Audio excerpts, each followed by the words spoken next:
This is the Nitro VGO monitor. It's a FreeSync gaming monitor with refresh rates of up to 144Hz and it's available in all resolutions. The best part is it's extremely budget friendly. Let's take a closer look. So I want to talk about the design of it first. It has a zero frame design, which means it's great if you have more than one monitor because you can easily line them up and it will look seamless. It has a three-pronged base, which saves space and looks really sleek and actually feels really sturdy. It doesn't feel like this could tip over. So this one, the size is 27 inches, but there are also smaller ones available in 21.5 inch and a nicely random size of 23.8 inches as well. Now let's get into the specs. Specifically what I'm running here with this model is a 1080p screen with a 75Hz refresh rate and it's IPS, which means great viewing angles however you look at it. But the best part about it is it retails for only £170, which is really affordable for an IPS gaming monitor too. To be honest, what I like about the Nitro VGO series is that it has a few different variations to suit your gaming style, but they're all at a great price point.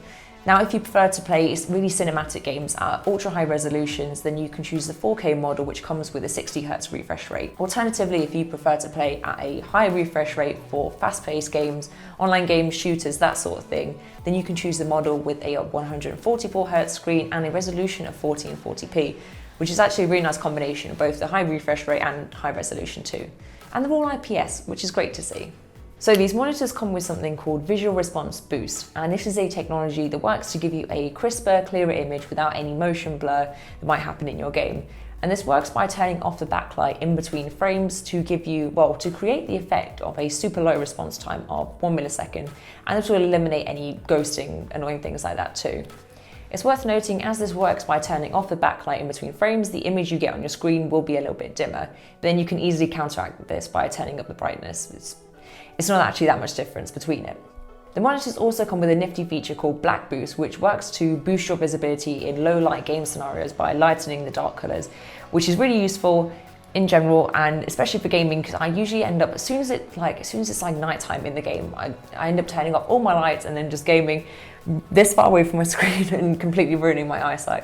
So I would not recommend doing that. So it also uses AMD's FreeSync, which is a technology that's aimed at reducing screen tearing, which is what happens when your monitor's frame rate and the game's frame rate aren't quite in sync. So this results in 2 or maybe 3 or more, I don't know, separate images on your screen that don't quite line up. It's really annoying, it looks rubbish. So this is why I keep FreeSync on when I'm gaming to make sure this doesn't happen.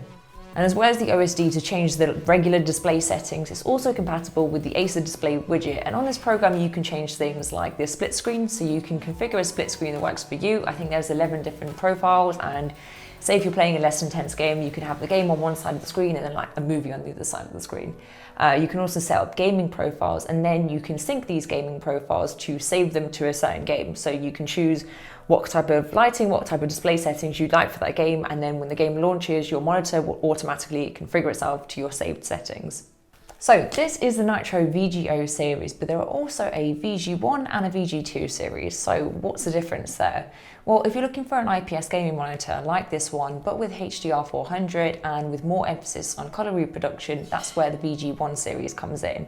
And if you're looking for all of this and all of that, plus refresh rates of up to 240Hz and NVIDIA's G-Sync technology, that's where the VG2 series comes in. So if you're looking for a monitor, I hope that helps. But what I like about the VGO monitor is that for less than £200, you can get this model here, which is a Full HD 75Hz screen and it's IPS. For less than £300, you can get yourself the 144Hz model with a 1440p resolution. And for less than £400, you can get yourself a 4K gaming monitor, which is pretty cool to see, to be honest, because they're really budget-friendly price points, which is what I like. Anyway, that's all from me and the VGO monitor. Let me know down below if you have it already or you're thinking about getting it. Make sure to like and subscribe, and I'll see you in the next video. Bye-bye.